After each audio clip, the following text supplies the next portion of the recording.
what people don't understand is like when you become a mom, the old you, the solo you, that person dies. And you have to mourn that person while celebrating a new life. We talk about that all the time here. All the time. It's really hard to do.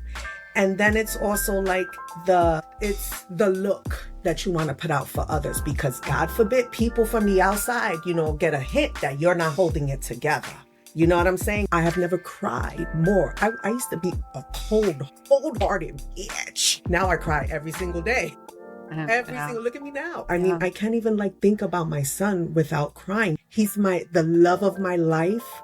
And he's also my biggest heartache, because the ups and the downs have been all over the place. And then also I was coming to terms with mourning my old life, because I loved my old life. Yep. I had it all. Okay. Living my best life. When I tell you, great job, good money, good car, come and go as I want, travel anywhere, don't have to think about nothing, and then I had this child, and all of a sudden I had to think about everything.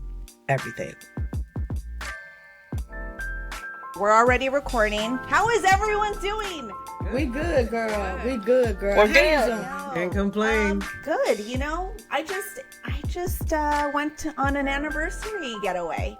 And Oh, that's nice.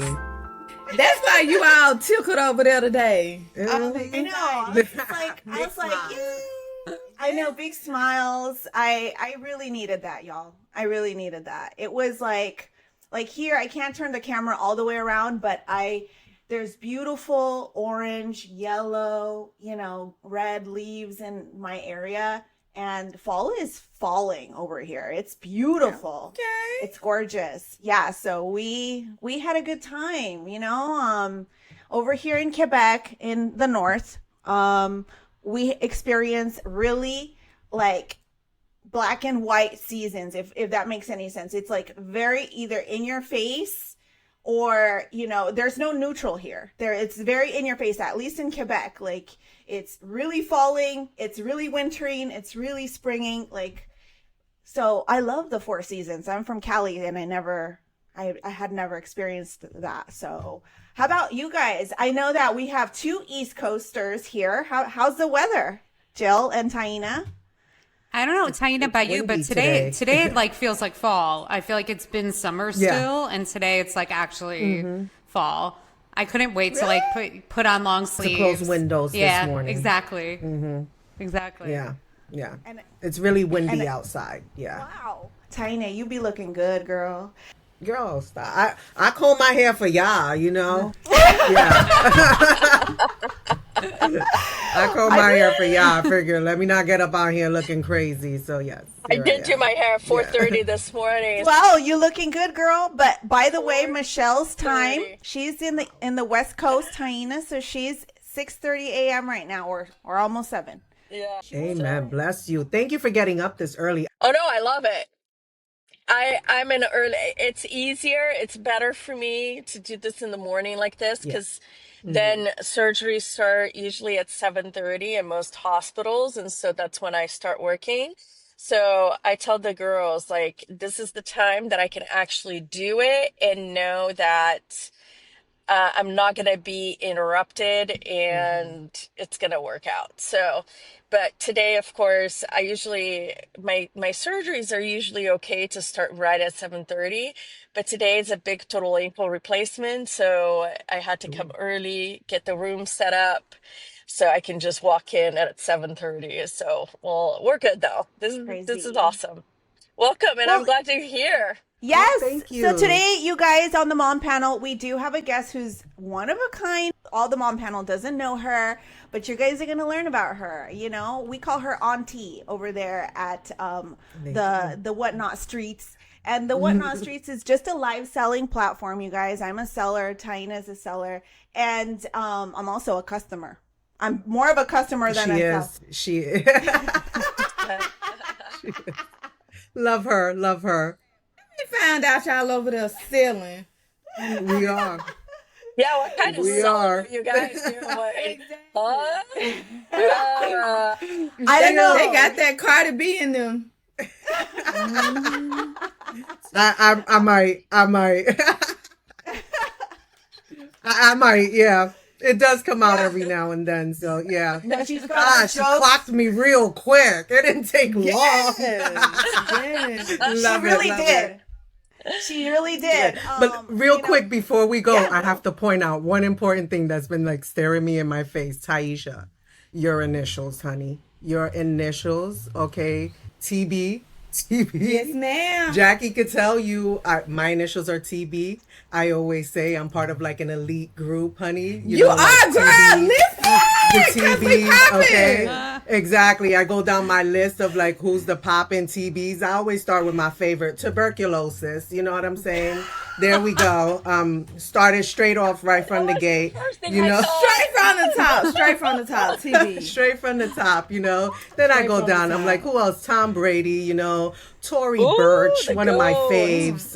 You know, Okay. just throwing out a few. Now Tiesha Bryant, I have to add you to my list, hun. You know, Yes. because it's a very short list. There's not many of us, so welcome, hun. We Welcome. don't. Thank you. Welcome. So just had to point Glad that to out be real a quick. part. But yeah. Glad to be a part.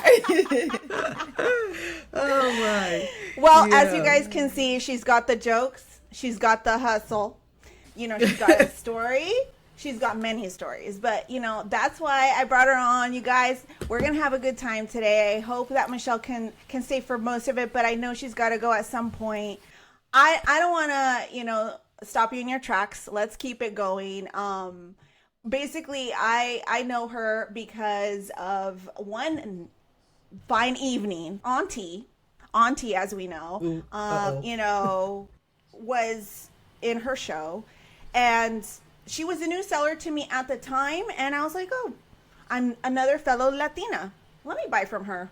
Just off of that, yes, I will be honest. Look at It the was a support. biased- I love it was it. the support. It was like another fellow Latina, you know. I'll only see, you know, other sellers of other backgrounds. Let me support a Latina. So I went in and I bought some stuff and I left the room. I didn't stay. I kind of regret I didn't, because maybe I could have known her a little bit better that day. Well, I came back maybe 3 or 4 weeks later. She did a show at night, and when I tell you guys, she had us in absolute tears on the platform. We were laughing, we were crying, we were all the things. And I stayed, and I'm like, this woman is something else. And like that night, she had another evening where she told her journey about becoming a mother. And that's where she caught my attention. And I said, you know what? Let's have her on the panel. I think that a lot of moms should hear her story. I think that it's important to actually talk about these things, and why doesn't she come on? And so she gracefully accepted. And Taina, welcome. Thank you. Yes, welcome. Thank you. She's like, Welcome. gracefully accepted. Girl, nobody else was inviting me. I mean, I had a lot of time, so let's do this. I'm here. Yes. Thank you. Thank you. From the top, my girl. I know that you have so much to say, but I really am curious. I saw your little boy and I thought, he's the sweetest ever, and he warms my heart. I'm sure all of the mommies on the platform that had the privilege of seeing your boy were probably the same as me. Like, just our hearts were coming out of our chest looking at him, and I want to know the story. Where do you want to start? Yeah. Well, we got to go a little bit to the past before we could get to, you know, but pretty much I'll just do my best to give you a brief overview. So once again, my name is Taina. You know, I'm 49 years old, and I live in Connecticut. And 49 young. I'm 49. You're young. Yeah. You're just Listen, like me. Woo, woo. I have 49 years of experience in this role. You know, yeah. And then I had my son at 45, which, you know, is that's one thing. Learned so much from that. But also, my son is a donor embryo baby. So I adopted an embryo.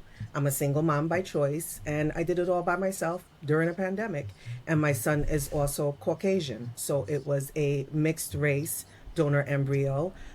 So I think that's where a lot of the curiosity with people come in, because you look at my son, he is full Caucasian, kind of like reddish brown hair, blue eyes, and then you see me, his whole ass Puerto Rican mama. You know, how did that happen? People want to know. People want to know, and I'm here to tell y'all. You know, it was just it like a lot of things in my life. A lot of the best things in my life, they all happened by chance. I didn't think about them too much because I find when I did invest a lot of my time and a lot of planning and a lot of emotions and stuff like that into something, you know, doesn't always work out the way that you want it to. So some of the biggest decisions in my life, I just freaking winged it, you know. And after I think like maybe 4 or 5 years of doing IVF and really kind of just being tired and exhausted, I gave up. And then this whole last pandemic hit us and I had nothing but time, you know, and this was, you know, during the pandemic, you kept in touch with people, right? You called people, you texted, you had time. And I used to be on the phone with my friend all day long because, you know, we didn't do anything during the pandemic but talk on the phone and watch Netflix. So we're on the phone all day. And she also was, you know, she's younger than me. She's like 10 years younger than me. And she was having some fertility issues. So she was going. And, you know, mind you, I had put my journey to the side like a year ago before that because I was tired of the toll it took on my body and my emotions and stuff. And I spent a lot of money and all I had were like, you know, miscarriages and, you know, failed attempts, you know, and I just kind of gave up. I was like, you know, that's it. Like, this was not meant for me. God has other plans for me. And little did I know he did. Yeah. So, I feel like I'm jumping all over the place, but at some point, like, it'll all make sense to you. So we used to chat a lot. I'm sorry. Did you, Michelle? How in the hell do you go and adopt a freaking embryo? That's Oh, what I want okay. to know. How do All you right. do So, that? Because I think that that's awesome. Such an yeah. So I didn't know too interesting much. I didn't know too way. much about it, but I was like if you are in the fertility world, like trying to conceive world, you get caught up. It is like a cult almost. Like you get caught up, the language, the acronyms, everything. And it's almost like that's your only focus, whether it is, you know, getting ready for a cycle, you know, getting ready, whatever it is, you get caught up into this, you know, fertility plan, right? So that's where I was. I went through many emotions in my fertility journey. You know, of course, because when I first started, I was younger. Not younger, I was 39. You know, I was about to hit 40 because all my life I thought I didn't want kids. And then 39 came like 2 months before I hit 40 and something happened to me. And I was like, what the fuck have you been doing with your life? You know? And I work and I'm like, I have all of this, like I have savings, I have stocks, I have all that. Who am I leaving this to? Some great ungrateful nieces and nephews? No, thank you. So anyways, I was like, let me get my shit together. No, so it's true though. I was just like, you know, like I work so hard to build something. I'm building something, but like if I go, who am I leaving all of this to?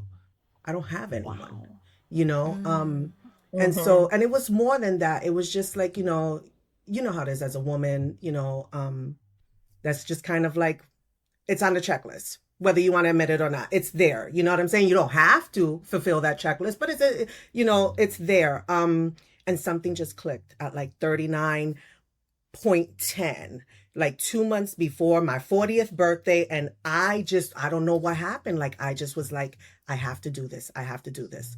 And I was dating someone at the time. That's so fascinating. Yeah, I was dating someone at the time. That's a whole other podcast, but you know, pretty much wasted 10 years of my life on an ain't shit man who, you know, I'm glad at the end that I didn't do it with him, you know. Wow. Like I said, a whole other podcast, but you know, after we had already gone our separate ways, I was just like, you know, like you don't have more time to waste. You cannot wait for your Mr. Right because your Mr. Right may not be right now, you know, like, so I've always done things by myself. I've always done things by myself. Everything in my life, always, because I can't wait for anyone. Like I can't, like, you know.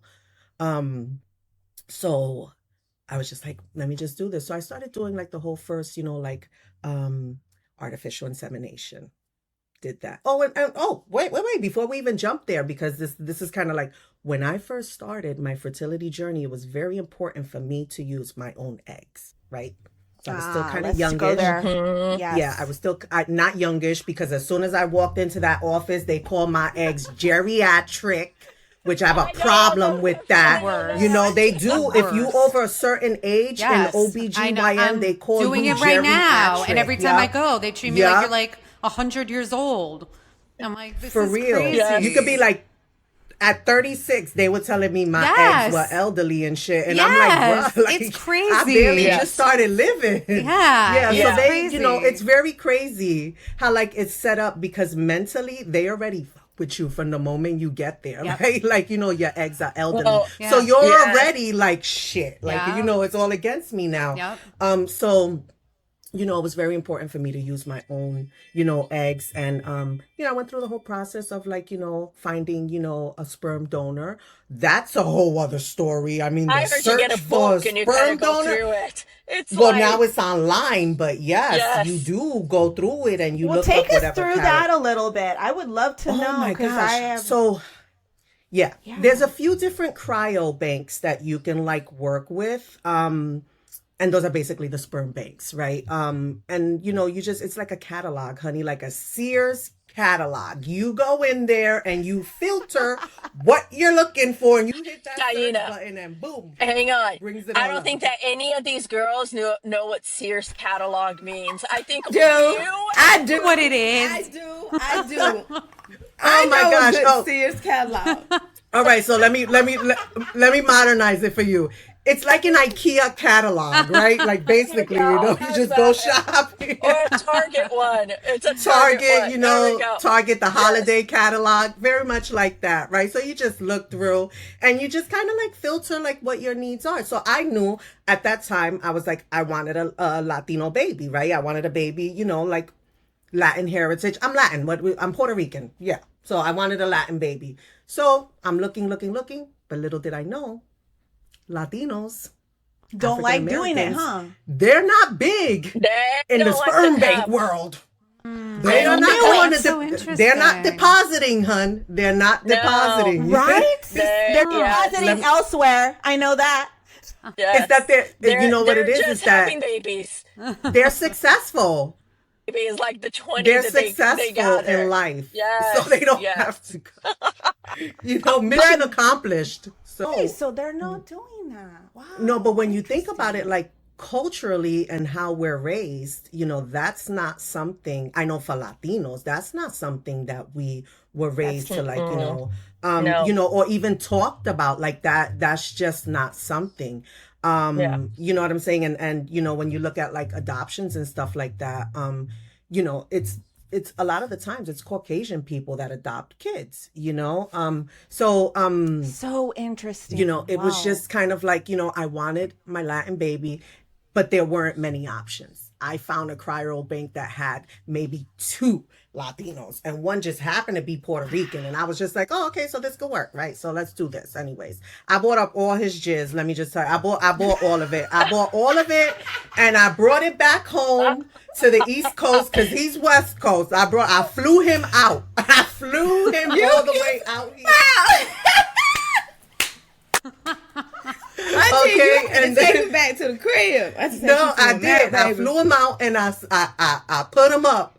I put him up in this really cute, cool condo up in the hills, right? You know, and he was chilling there for a little while. Every now and then, you know, I bring him out and shit, you know, throw him off and just see what happens. Like, what's popping, bruh? Anyways, we had a couple of times, you know, where we were a little successful, and then, you know, it didn't work out. But anyways, I know I jump all over the place. But yeah, so That is I hilarious. did all of that. I bought up all his stuff. I used up all his stuff. I had a couple of miscarriages, couple of failed attempts. I'll tell you, I did about maybe 3 artificial inseminations before I decided to move over into retrieving my egg. Well, I had done the retrievals, but I had then moved over to like full like IVF. Right, because they were my eggs, yeah. But I was doing artificial insemination, then I moved over to like full IVF because it's very expensive, number one. Oh, it is. lot It's of money. ridiculous. It's a lot of money. And this was all self-funded. And the only way I was able to do this was because I worked for a company that offered very generous fertility benefits. That is Good the for you. only only way that I was able to do it. Not to say that I didn't I put out a lot of money, but You sure you wasn't over there selling? I'm just asking. No, hun, no. Because you know what? To be honest, that I was never I was never that good as a salesperson. Jackie, I'm stepping it up right now, though. This is my time. This is my time. Maybe in my younger days, I didn't have it to sell it then, but damn it, I think I got it now. All I did all my life was just try to do the right thing. Be a good kid for my mom. I had 5 other sisters, and each one of them was doing their own thing. And I just felt like the way for me to stand out was just to be a good kid and go to school. And it worked, right? I just kind of did my thing, did the college thing, got a good job, always been independent, saved my money, always try to do things the right way, but shit, what's the thing that I did the wrong way? Pick men's. I can't pick a man to save my life. I can't. I cannot do it. I pick the shitty ones. I do a lot of things right in life except pick men. I can't. So that's because you picking them. You don't pick them. You let them pick you, girl. Yeah. Really, Tiesha? Oh. Yeah. That's a whole episode, y'all. Oh, Auntie, she might be onto something there, though. Yeah, she might you be let onto him pick something. you. She's onto something. No. The ones that pick us, we don't want. We want to pick who we want, and they don't want us. Okay. Boom. I mean, I heard no lies there. I really think that didn't. at 49, we just heard wisdom coming out of Tiesha. Yep. Don't let that age fool you, baby. I wish I knew that when I was in my there's 20s. hope. I'll just There's have hope. to say that right now. Yeah. Yeah. I want to ask because Tina, like I briefly lived the IVF life. It was very brief. And I think that, so I had my son, and then I had a miscarriage. And then I was already 40, 41 at time, and I wanted to have a baby right away. So I went to the doctor, and he's known in Newport Beach for the doctor that will get you pregnant. Like he is the one that implants one embryo and it is going to happen for you. Like that's what he's known for. That's okay? that's big achievement. It is. And he is one of those, like, you're not going to have twins with him. He only does one at a time. And he is known for, like, needless to say, he's in Newport Beach and he's super expensive. So we went to him. I was also very lucky that I worked for a company that had benefits for infertility. So we went in, and I swear, just well, first of all, just like you said, he comes in and he says 1 out of 9 of your eggs are good because you're 40 years old. Like this is not going to happen. If you want to keep trying, you might get pregnant in a year. Who knows? And he's like, and then we can go through the, artificial insemination. We can go through all that. And he's like, but it's not going to work. So if you want a for sure way, you're going to have to do IVF. So that's the road that we took. But the amount of stress, and you did this multiple times, like the amount of hormones you have to take, the amount, like I remember we got really lucky. I was supposed to get my period on Monday. On Wednesday, I went in and I took a pregnancy test, and it was negative. So I was like, I got to order all the meds because I needed to have the meds by Monday to go in. And I cannot believe the amount of money that those meds were. And then we got boxes and boxes of like shots and medication and all these things at our house. And like I said, we got lucky on Sunday. I was feeling kind of weird, and I went and I took a pregnancy test, and I was pregnant with my daughter.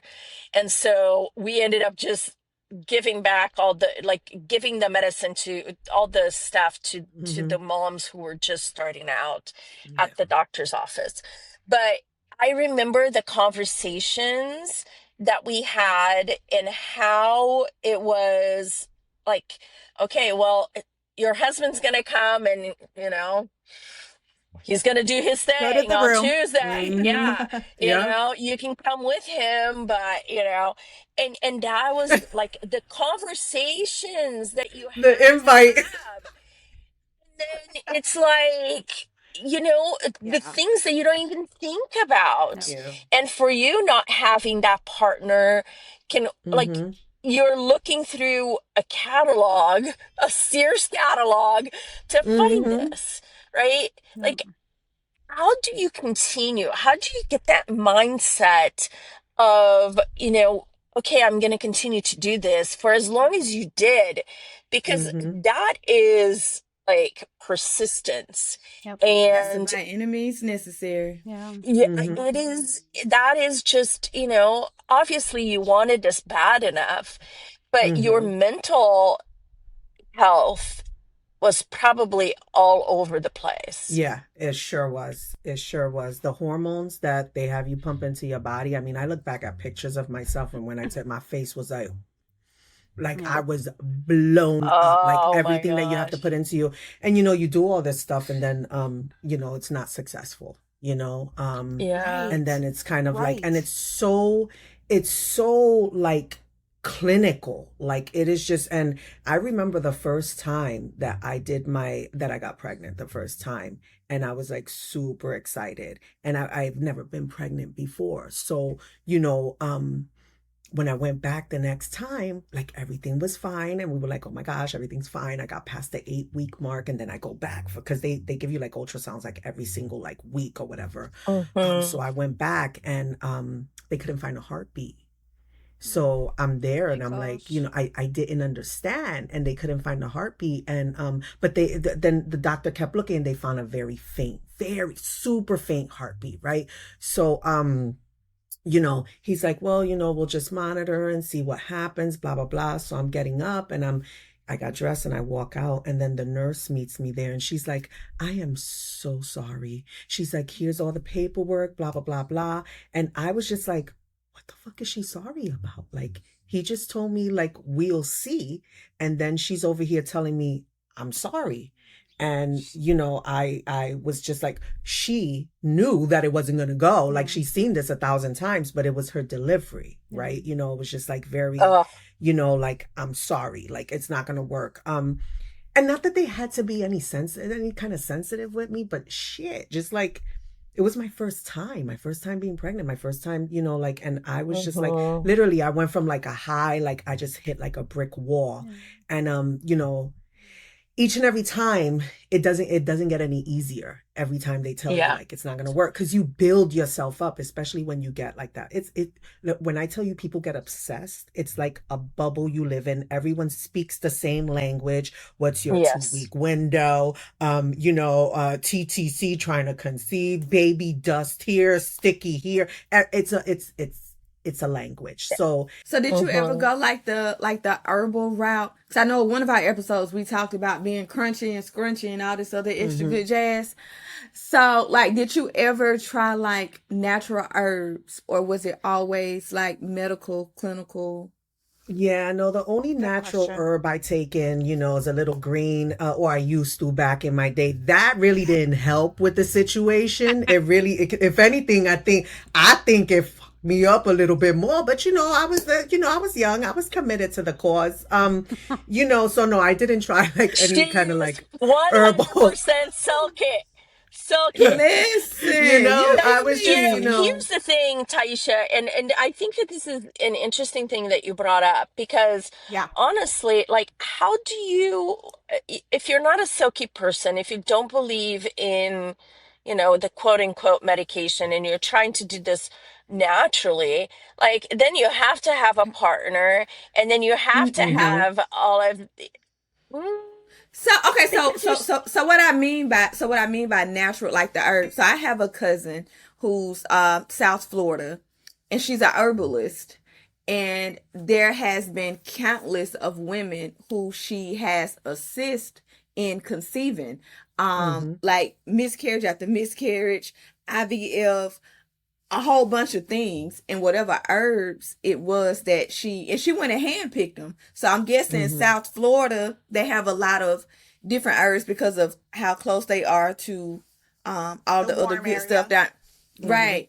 So she would concoct different teas and yoni steams and all this other extra stuff. And a lot of people were conceiving. Some of them went through the IVF process, but the issue was they weren't able to hold the baby. Right. So that's what I was asking. So it's like some of them did a mixture and some of them just with the herbs, and they had partners, or they went to the fertility clinic. They were still able to conceive themselves. I know, Michelle. So let me just say real quick.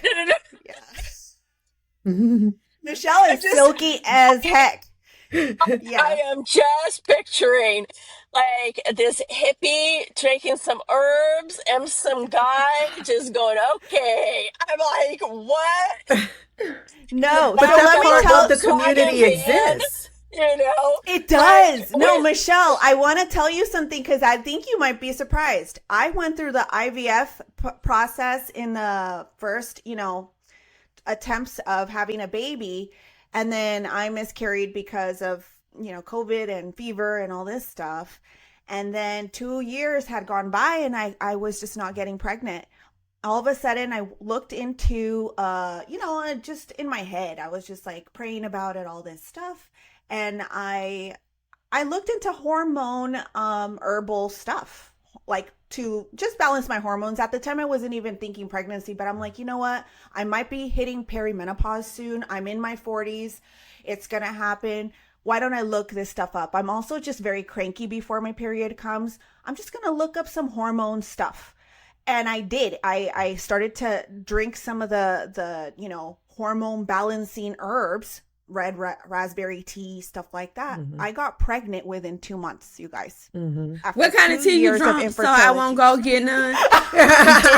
I think she mentioned the raspberry, hun. Raspberry. She mentioned the raspberry. If I were you, yeah. No, stick to like a blackberry or something, hun. Like, just stay away from those raspberries. Yeah, no raspberry. Yeah, no yeah. But seriously though, there is a part of the community that is very like natural, like that they rely on, natural herbs and stuff like that, and they're successful as well. Very much. That's just not my wheelhouse. I'm so unhealthy. Yeah, so you're still relying on medicine.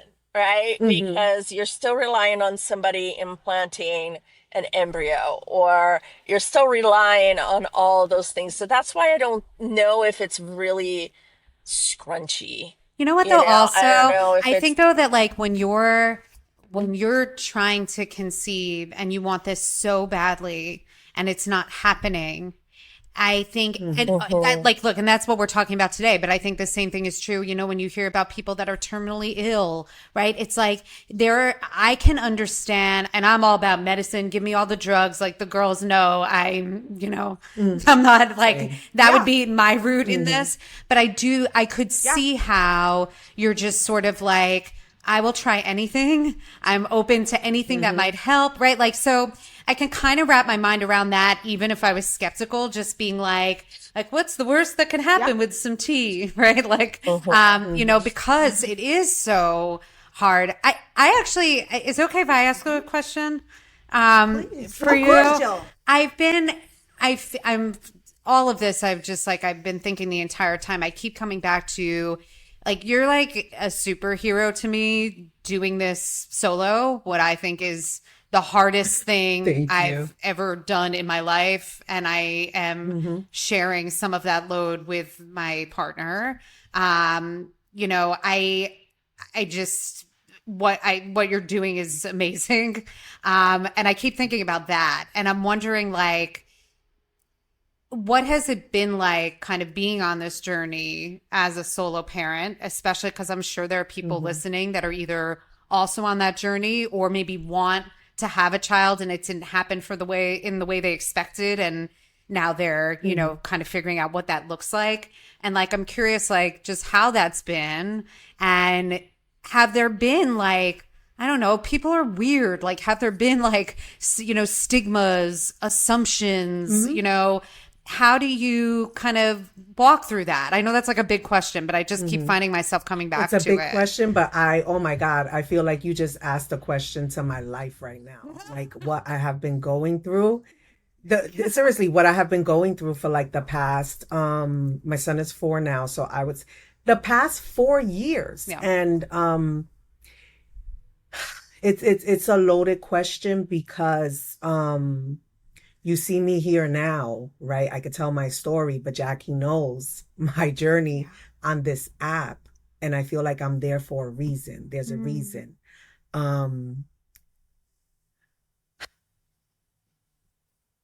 Take your time. Take your time.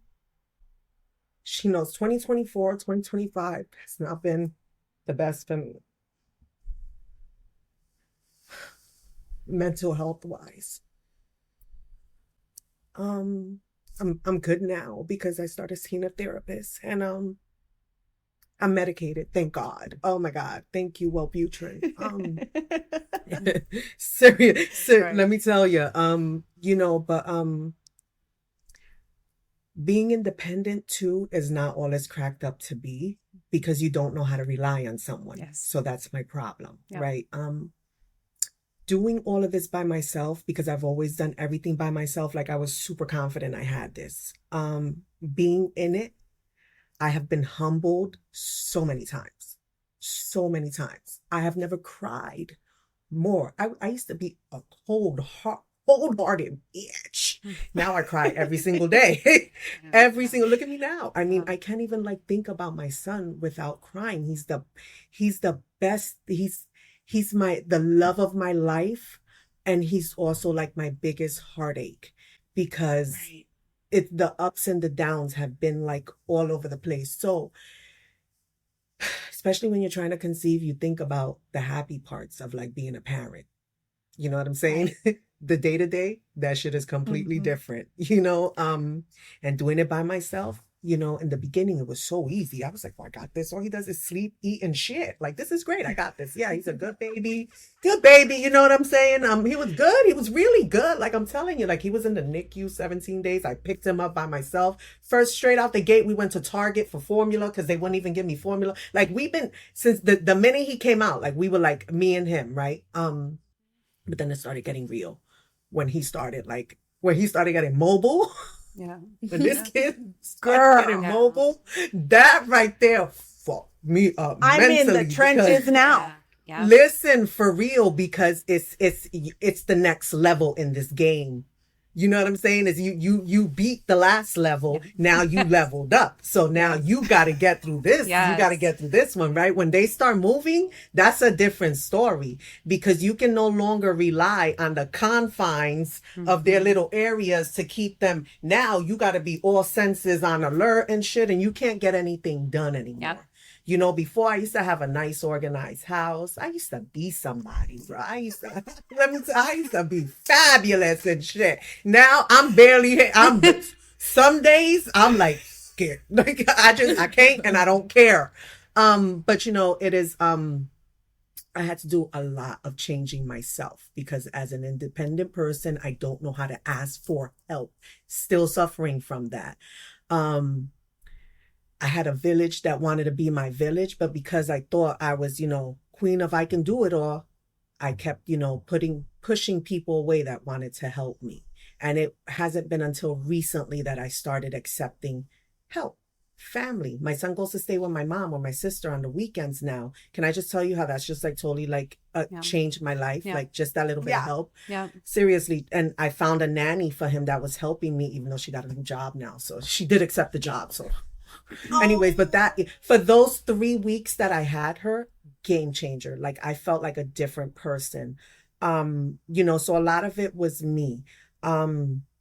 It's a struggle. It's a struggle every day because I feel like I'm struggling against my own mental health, and a big part of it was because what people don't talk about, and I'm gonna go off on a different tangent here, is a part of my mental health issues after I had my baby was postpartum, but it was also like just ignored postpartum. I thought I could keep going and do it, and 3-4 years later I snapped, right? And That's yeah. crazy. 3 years. Three and a half years later, to be honest, I snapped Wow. Christmas Eve in the middle of a crowded ass mall in Florida. I just lost it, and I could not find myself. I could not. And that's kind of how I ended up.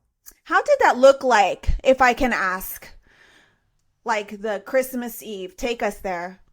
I was in the mall with my mom, and I'm pushing Cruz in the stroller, and it was super crazy. Like, it was just packed, people walking all around me, and this is the only way I could describe it. You ever seen them pictures of Times Square where it's really busy with the traffic lights, and they're all like, the lights are like, that's just all like I remember.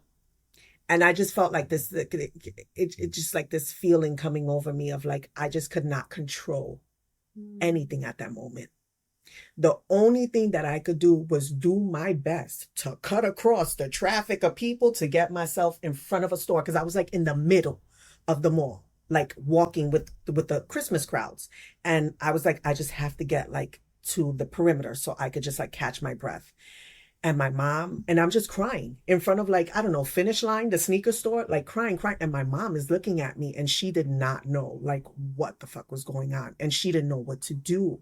That's a whole other podcast, Latina moms, you know what I'm saying? And oh, girl, the affection part, and my mom is a great mom, single mom as well. But did I grow up with affection? No.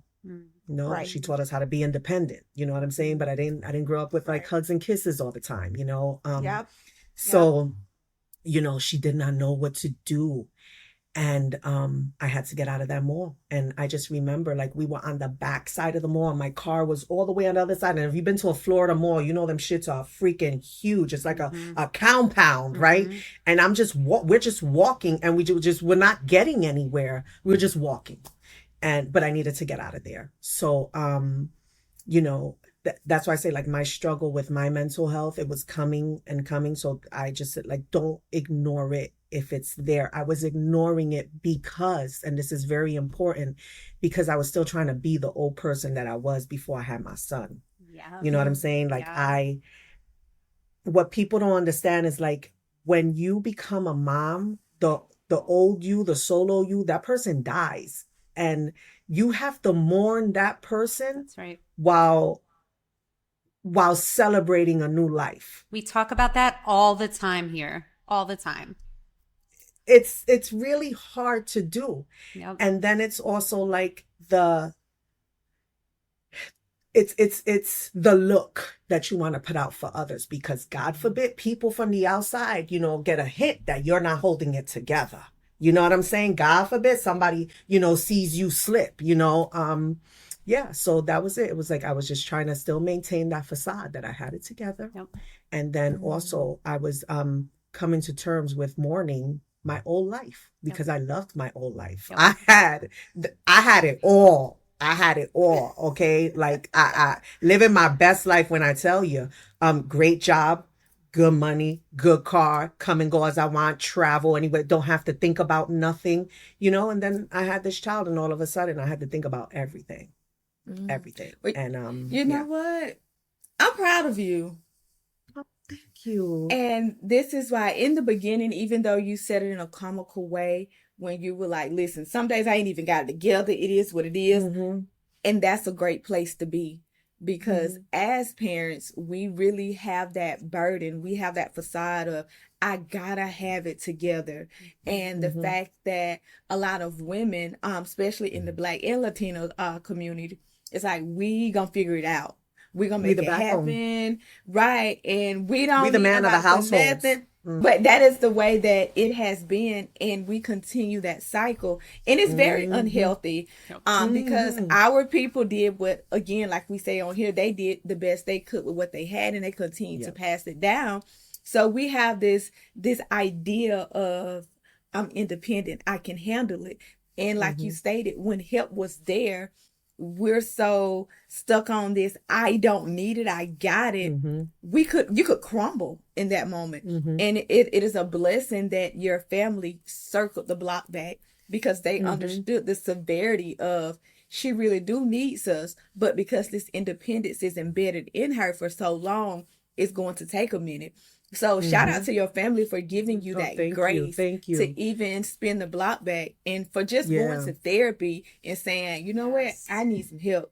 Yes. Because being a parent, I don't care if you're a single parent, a 5-parent household, whatever, baby, listen, it's a thing, okay? And regardless of how good your child is or how whatever, it's really not about that. It's about us as an individual and what it is that we are dealing with internally. Like you stated, dying to your old self, resurrecting this new person who you have no idea who it is, what it looks like.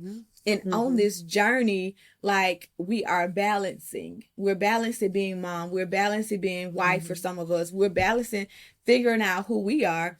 And what I will say to you is there's a season of your life where it's going to be balance and focus. And at some point, you got to focus in on something. And the more you focus, the wider your balance becomes. Because balance is just it's fancy. Okay. And it's something I'm learning. It's like, oh, we have to balance. It is fancy. Like, how do we, like, the justice system ain't even balanced. Like, that little stuff, like, that ain't even balanced. So how do we really expect balance to look in our life without at some point we have to focus on said thing, whether that said thing is your career, your marriage, your child, yourself, but there has to be a laser focus so you can begin to gain balance in different aspects of your life. So you got this, Auntie. Amen. I'm proud of you, girl. Thank you. And I still don't have it all together. I'm far from it, but I'm better. I'm in a better place than I was 6 months ago, 7 months ago. When I tell you I was broken, and I'm still broken. I'm piecing back together, but I'm better because, I've learned also to just kind of take one thing at a time, and what doesn't get done today, like, it's okay. Before, I used to like really break I used to really be hard on myself about trying to get everything done. I used to be like that. I was that person for everybody else, always there when they needed something. Shit, I was thinking the other day, I used to always be early and on time. Oh, I was punctual. I used to have it together. I used to show up there. People be like, the party's from 2 to 5. I was there at 2. And then the host don't even be ready. And I'm like, but like, that's my life now. Now the party's from 2 to 5. I'm getting there like 3:30-ish. Yeah. Right? Like, it's the best we basically. Do. I do try, but I have learned to lean on people and to just like accept the help. And I have to say, like, yes, my family was super important, but my family, honestly, they were not the ones that got me the help, because, to be honest, they need their own help. Yep. Oh yeah. A lot of them. That's like another central theme of our podcast here, is talking about that. Like, my mom is there looking at me like, what the fuck do I do? Meanwhile, she probably has her own stuff that she has to kind of make amends with. You know what I'm saying? So I don't think she would even have had she wouldn't have had even like, she didn't know what to do. The one person that I have to say, like, honestly, is the reason why I'm sitting here is my good friend Lindsay, the one that convinced me to go back and start doing the fertility treatments. This girl right here, we worked together. I called her my work wife at my old company, and she's 10 years younger than me. But we just always clicked. We just, cool in the gang, right? When I kind of like paused on cruise, and then the pandemic happened, and we were always talking, and she's like, you should go back. And I was like, I kind of put that to bed already. And then, it's funny because I wasn't even thinking about donor embryo, right? I was still like, I said, I'm not going to do that anymore. It's hard on my body, blah, blah, blah. And, we just started talking, and I was like, yeah, I heard this thing, like, you could adopt like embryos and stuff. And then all of a sudden Google, because we didn't have anything to do. And I realized that, I found out that the fertility clinic that I was with, because this was a new fertility clinic for me. My old fertility clinic was Yale Fertility. We'll talk on that in a bit, because I feel we'll talk on that. That's another podcast too. But not that I'm saying you have to invite me back, but if you want to, like, I'll tell you all about it. You will be invited back. These are important issues. They really, really are. And you had a I had a first-hand experience with them. With it. Yeah. This new fertility clinic, they had a donor embryo program, and it was made up of former patients. So basically, once you finish your fertility journey, if you had any embryos left over and you wanted to donate them for other couples to, you know, be able to continue their fertility journey, like, you had the option to do that. And what they would, it was a program. So basically, you would join the program, you paid a certain fee, and that would give you 2 chances. So you were able to choose 2 embryos, and you had your 2 chances. If it didn't work after that, you're done. Wow. You can't re-enter the program, but that's just how it is. So, you know, I looked at that and I was like, you know, like, I was at that point where, like, what do you have to lose, right? Didn't she? Michelle was saying earlier, she was like, you know, like, it's kind of like, you know, like they tell you, like, oh, well, what do I have to lose? And that's where I was. I was like, what do I have to lose? A part of me was like, you know what, Ty, you're probably not going to get pregnant again. Yeah, it's probably not going to happen. So what do you have to lose? But then there was that little part of me that was like, bitch, you know, this is going to be that one time. You know. So anyways, I was like, because you know me, curiosity. So I just like, kind of like, give me more information, please send. And then we just started, and I started looking through the profiles, and there was no Latin babies there, and these are all people in Connecticut, because it's in Connecticut, all their former patients. So no Latino babies. The first profile that I read was my son Cruz. That was the first one. Oh, wow. And when I tell you that was a good profile, like, it gave everything, the whole family history. I had pictures of the parents when they were babies. I mean, it went up to, told you what the parents do, what their educational background is. Like, when I tell you they give you like a whole donor profile, they give you the whole profile. And I was like, oh, cute and everything. But you know, he's a white baby. Like, yeah, no, we got to keep going, right? So I'm I'm still looking, and I'm like, okay, well, page 6, and there's no arrow to go any more further, you know, and here we are. So the closest that I could get, there was an Indian baby. So I was like, yeah, we could do that, right? So I go, and I said, because I had 2 chances, I said, let me just do that one. We'll check. And also because this one, what I liked about the Indian baby, it wasn't just the complexion connection. It was also the eggs have been tested, which was very important to me, you know, tested for, you know, genetic, you know, just any genetic issues or whatever the case may be, which the others weren't. None of the others weren't. So there were 2 embryos on this one. And I was like, well, let me just try one. You know, the eggs are tested. That's kind of like a good sign, you know, maybe that means something, you know, like, so we went ahead and we did that one, and I got pregnant.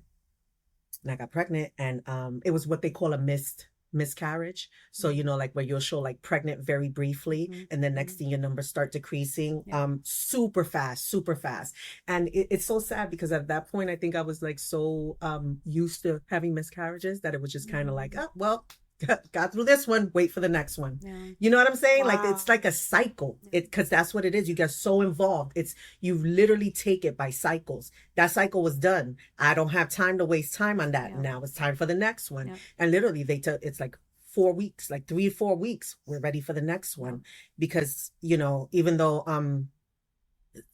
the more miscarriages your body has, the more it's prepared to hold. It prepares itself. It makes itself even stronger to hold a fetus. So the more miscarriages you have, your body gets stronger. Yeah. Well, that's at least what they told us in the fertility clinic. They could have been lying, but you know, I believe them. So I was just like, you know, like, my body, number one, must be strong. My body is ready, because, you know, I done had like 5 or 6 of them already. Like, we're strengthy right now.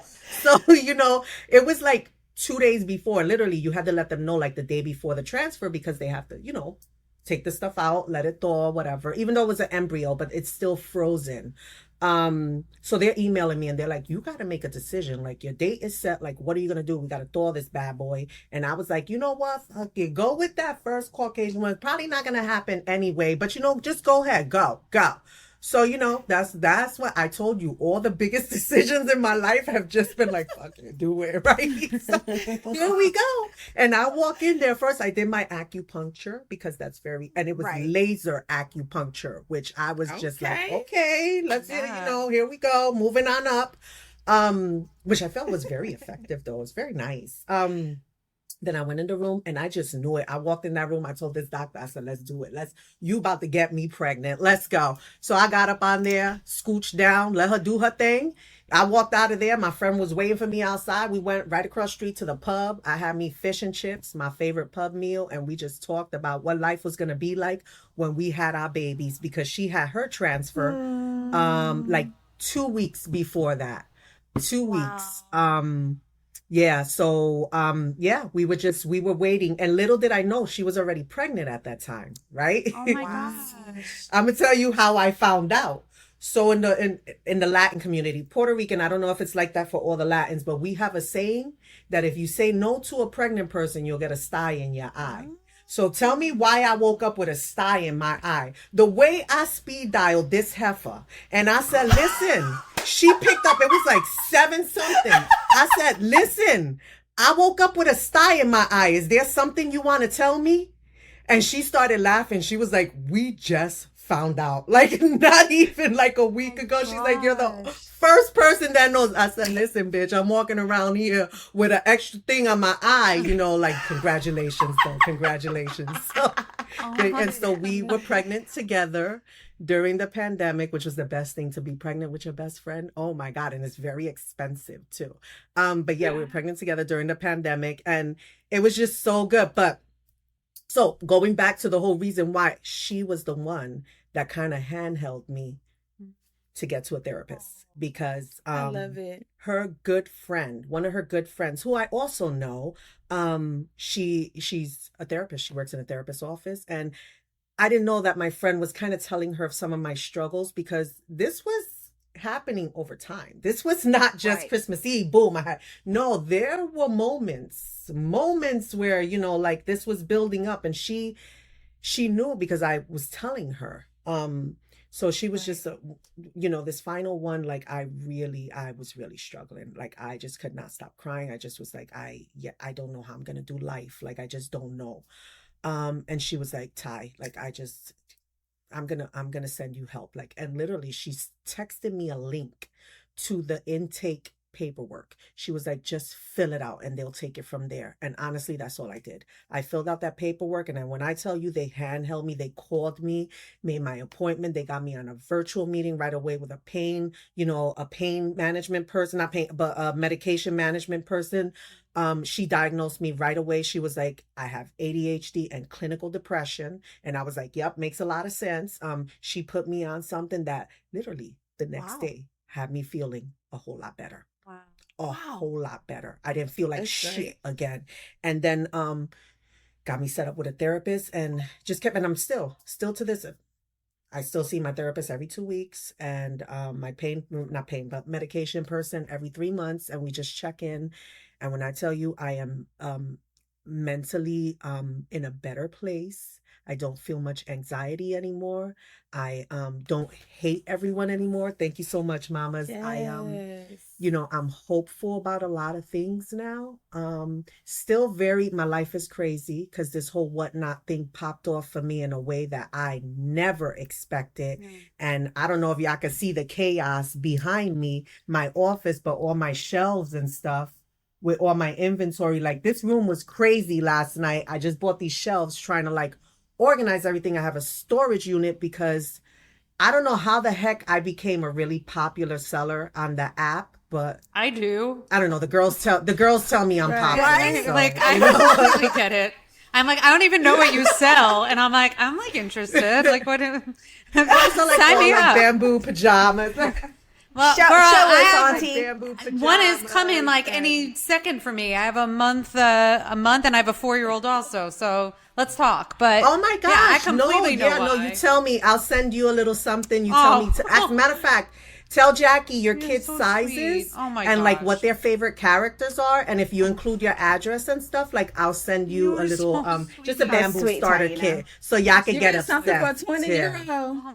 Yes, girl. Listen, the moo-moos are the hit. The moo-moos, Girl, the I baby love a good maker moo-moo. 3000. Listen, they kept our grandmas, at home moms. So real. They kept They them sure was. bills paid. Okay, so we're Uh-huh. gonna And they was respect getting the laid in moo-moo them here. moo-moos. Laid and paid, honey. This actually it reminds me of something that my husband will be fine because he'll be fine. But my daughter, it's just like a little side thing, but you're making me think of it. So my daughter, we talk a lot about, that you wear the things that feel good to you, and there's no like, girl colors, boy colors, girl clothes, boy clothes. Like people wear what makes them feel good and confident, right? Because I feel like she's at that age. You have a 4-year-old where like they're really taking in these messages from the world around them, and her feeling like that is really important to me. We talk a lot about like I feel best, like usually like if I'm getting dressed up, like I'm probably going to go for like a jumpsuit over like a dress, and I'm always like girls can wear a jumpsuit, like girls can wear pants, right? So anyway, that's kind of the backstory here. But she also is taking everything in and then like notices like, wait a minute, you said this thing, but I'm noticing this. So she one day was like, well, you say that, but like Dada never wears a dress.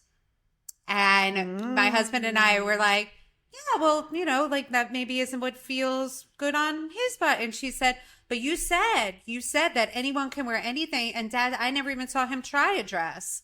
So I was like, you're right. And then my husband was like, Amazon, click, like ordered a dress, and he's like a very like big muscular guy, but I don't even know how he found something that fits him, whatever. And this thing comes the next day, and he like without missing a beat, like was prepping dinner, whatever, and the kid wearing this muumuu, and this is how it started. And then my daughter was just like, you look beautiful in your dress. And it was like, we never had the conversation again. All this to say, he was like, that actually was super comfortable.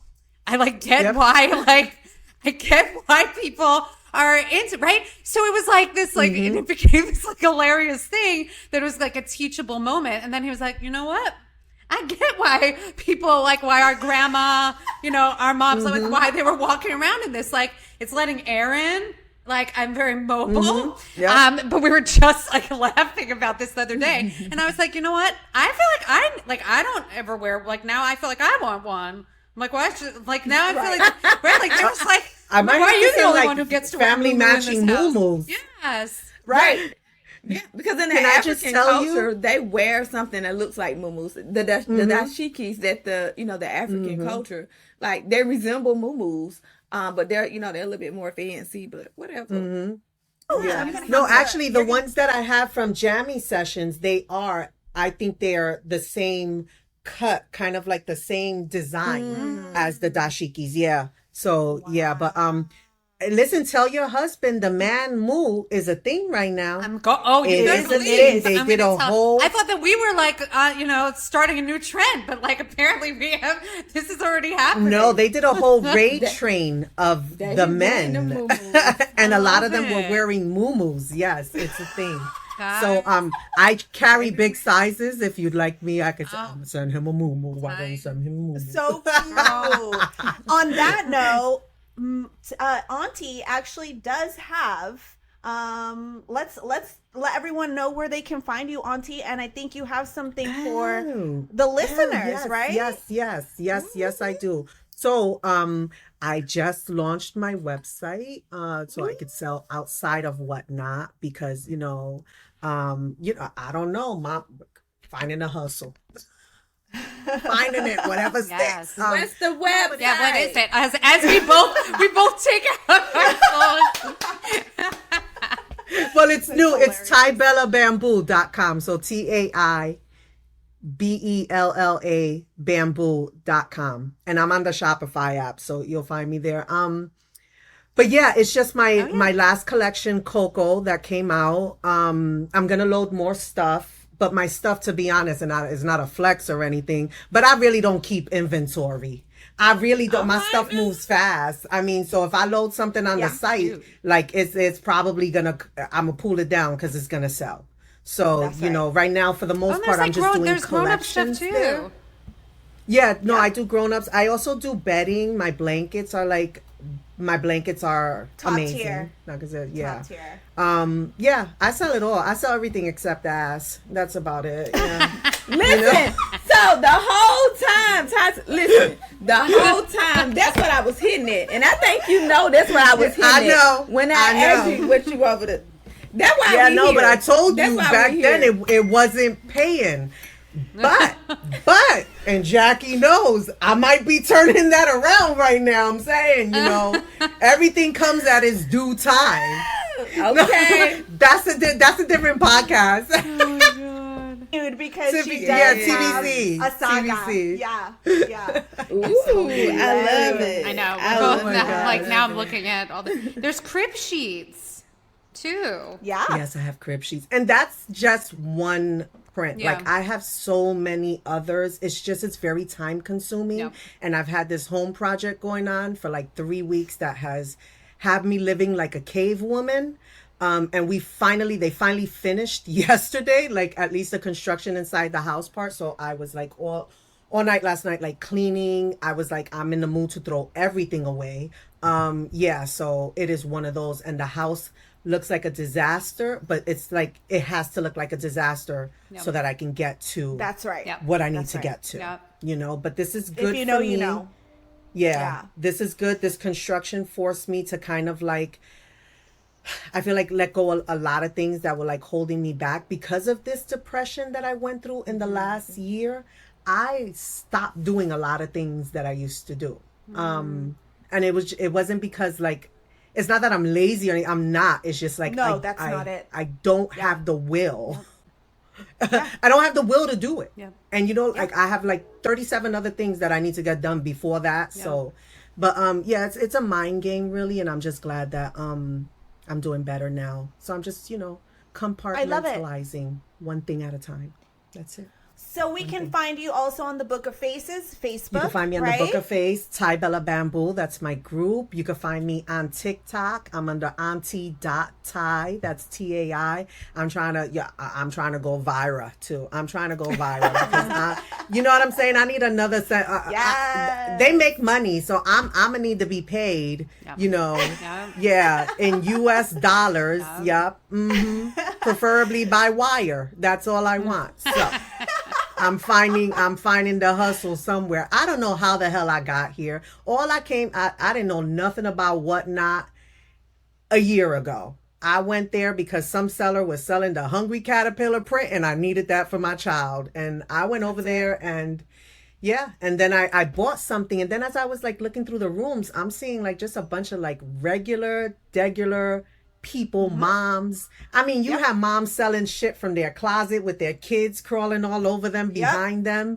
Okay. You have moms selling, in their living room. You have moms selling everywhere. And I was just like, okay, first of all, like, side note, I had all this bamboo because I was going through a depression and shopping way more than I needed to. And, I was making excuses like, oh, I'm buying this for this person and buying that for that person. And this is a great gift for that person. Then I get all this shit in, all these boxes. And I would just literally open the boxes, take everything out, put it in a bin and stack the bin. So I wasn't doing anything with this stuff. Wow. But it was just like I needed to, it was the thrill of the shop, of all of that. Yeah. But that thrill was also like eating at me. And that's kind of where I feel like the mental health, like I started noticing because I was depressed and I was like, one day I woke up and I was like, there's something wrong, Ty. Like there's really something wrong. This is not normal. You cannot continue to do this because I was outgrowing the room. Like that's my third bedroom. I was outgrowing it. I had, bins stacked up and I was like, what the fuck are you doing? Yeah. And I was like, I'm going to do this. I'm going to sell one day. I got plenty of stuff. I'm going to sell. Kept talking about it, And then one day, I don't know what, I got an itch in my ass and I was like, it's time to scratch it. I jumped on that bad boy. Before I had a chance to even change my mind, I didn't even know what I was doing. I jumped on there and I had like maybe 2 people in my room and I was talking to them just like this, just talking mad shit. And then, I started selling, more people were coming in. And that first night, I think I sold most of my stuff.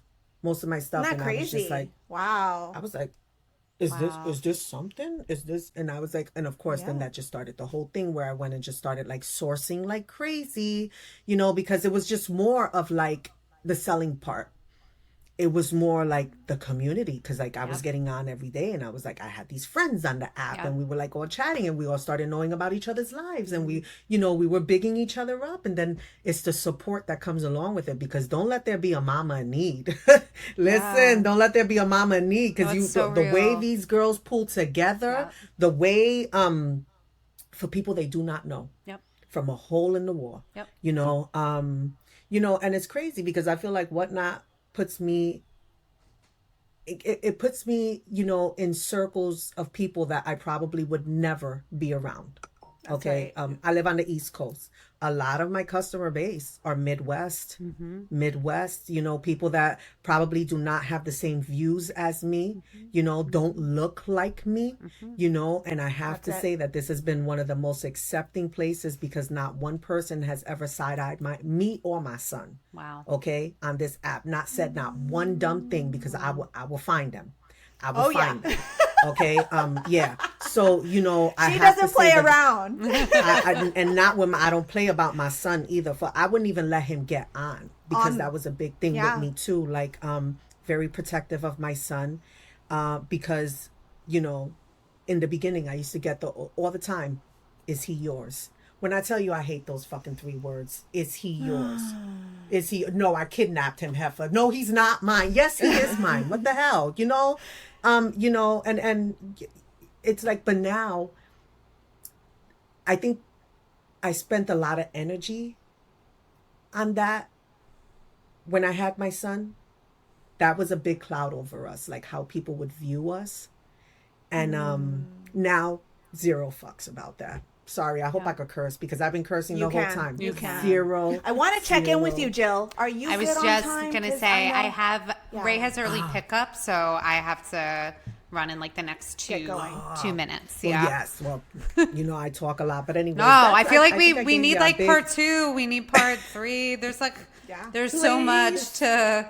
There is there's just like. But I gave you a little bit of everything. No, that's why. So now I feel like now we got to unpack it more. Like I feel like this was like. Yeah. Oh, there's a lot to so unpack. Much, There's right? a lot. I know. There's so much. Absolutely. I feel like the But still. Yeah, and like the community aspect that you were just getting into, like that's for all of like the shitty shit that's out there.